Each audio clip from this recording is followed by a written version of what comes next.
Hey friends, welcome back to my channel. Today I have prepared for you some spring and Easter Dollar Tree decor, and also this video is a collaboration with my sweet dear friend, but I'm going to talk about it a little bit later. Let's start with the first project. DIY number 1. For this project, I'm going to be using this sign that came from the Dollar Tree around Christmas time. I already used it, so the first thing I'm going to do is to use my Rust-Oleum chalk paint in a linen white color, and I will distress it. I just wanted the middle part to have a really good coat of paint. So this is how it looked like when everything was dried. I took some large jumbo actually and a medium size craft sticks, and I cut off the round edges. And now I'm going to take a large one and a smaller one, and I'm going to create a cross. And I also took other popsicle sticks that I'm going to actually put around just to make sure everything fits in place before I trace the cross. Then I'm going to stain them all with the Waverly antique wax, and when everything was dried, I'm taking this mineral chalk paint by Waverly and I am distressing it. I wanted that to look rustic. Next, I'm taking one of the craft sticks. This one was a large one, and I'm hot gluing it on the top right corner. And then I'm taking other part, or actually another one, and I'm just cutting off with my box cutter the piece that I need to put it in left top corner. Then I'm going to go down and I'm going to take a smaller craft stick and I'm going to glue it to the left side. And then I'm going to cut off the smaller part for the next one. And I'm going to go down doing the same thing, leaving out that cross space that I actually traced earlier. So just alternating larger and smaller popsicles, or actually craft sticks, until I'm completely done. When I was completely done, there's a little piece of the sign that's left over on the bottom, and I'm just cutting that off with my box cutter. Next, I'm going to take that Waverly chalk paint in a color mineral, and I am going to dry brush it all the way around the cross, like close to that cross shape, because I wanted it to be kind of a lit up. And then I'm taking this Waverly truffle chalk paint, and I'm distressing the edges. I wanted the edges to be darker so that cross looks a little bit lighter. And then I am going in the middle of the cross, distressing it with the same paintbrush, making it just distressed. And then I'm taking a jute twine, wrapping a few times on the bottom. And then I am taking another piece of jute twine. I am going to tie 2 knots on each and 1 knot, and I'm going to hot glue it on the top. That way that will be a hanging piece for this sign. And this is how it turned out. I love this sign so much. I just think it's so simple but so beautiful, and you saw how easy it was to make. It is perfect for the upcoming Easter season, but honestly it can be used in your home any time of the year. Please tell me, what do you think about this one?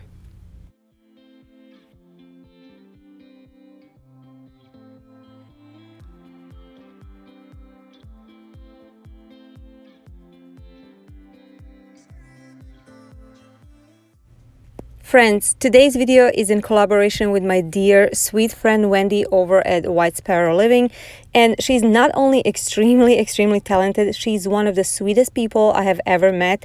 She is such a sweetheart. I had such a pleasure working with her. I'm so honored she was willing to collaborate with me. If you don't know who she is, you have to go ahead and check her out. You will love her. Here is the sneak peek of her project, but you can watch how she made it over at her video. I'm going to have her channel linked in the description box, so make sure to go ahead and check it out after watching my video. DIY number 2. For this project, I'm going to be using this Dollar Tree wreath form, and I'm going to be using only one. Also, I'll use this 100 feet long clothesline. I got this one at Bargain Hut for $2, but I know you can buy them anywhere, even at the Dollar Tree. So first I'm going to take, I believe I took 4 feet long strands, so 3 strands. I clipped them on a top of my work area, and I'm going to just braid it, simply braid it. I did not braid tightly. I just made it loosely because it's going to be easier to use it later. Now I'm going back to my wreath form, and I am just popping off the largest part, and then I'm cutting off the excess, or actually those little stick wires, And then I'm taking that one round ring that I took off, and I'm creating ears. Now you saw one part popped off, so I had to readjust it. When I was done with that, I am putting wherever I think I should it should look nicer. So I thought it would be nice if I pull it through this part like I'm showing over here. That way it will be secured in place. And also the ends of these ears, I am just wrapping around with my pliers like I'm showing you over here. Now that we have a form, I am also taking another 3 strands. They are 6 feet long, and I am braiding them as well. I wasn't sure exactly how much I should take, but this turned out to be enough. Now I'm taking Rust-Oleum chalk paint in a linen white color and just giving this wreath form one coat. Next, I am putting a little hot glue at the end of this braid. I didn't want it to unravel. And then I am hot gluing it on the wreath where the ear starts, and then I'm just hot gluing this braid along the ears. When I was done with the first ear, I'm going to pull it through this wreath form and going back up. That way when I'm doing the round part of the wreath, it's not going to get bulky. So like I said, I'm just hot gluing this as I go. And it was easy to make it curvy just because I didn't, my braids were pretty loose.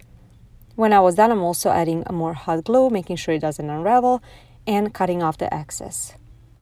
Now it's time to go on to the round part of this wreath. I'm taking longer braid that I made, and I am starting with the inner part, and I'm hot gluing it, but kind of going inward, making slanted piece, if that makes any sense, because the second row is going to go under the first one like I'm showing over here. It's just easier to see what I'm doing. That way everything is secured in place. And then the third row, I'm doing exactly the same thing. And then when I came till the end, I just made sure to add enough hot glue and just hot glue it in the back and cut off the excess. So now my little bunny wreath is done, and then I wanted to add some boxwood picks and just some greenery picks from the Dollar Tree, and I honestly just pushed them through those braids and everything stayed secure. And then I'm adding this very simple bow that I made from Dollar Tree, a burlap ribbon. I actually just made it by looping it a few times and putting some jute twine around. I'm hot gluing it in the middle, and that's gonna be it for this cute bunny wreath. I absolutely love this one. I did not want to distress it or do anything else with it. I really think this white is so beautiful. These braids just make it so cute. I absolutely love it.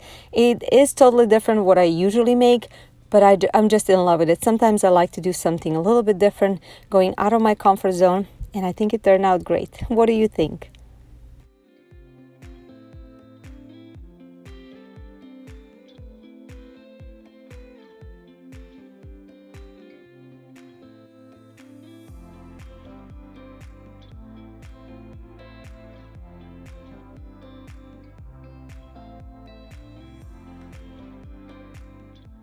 Friends, I want to thank you for being here if you're returning, but if you're new, welcome. I'm Jelena. I'm a stay-at-home mom of 2 kids.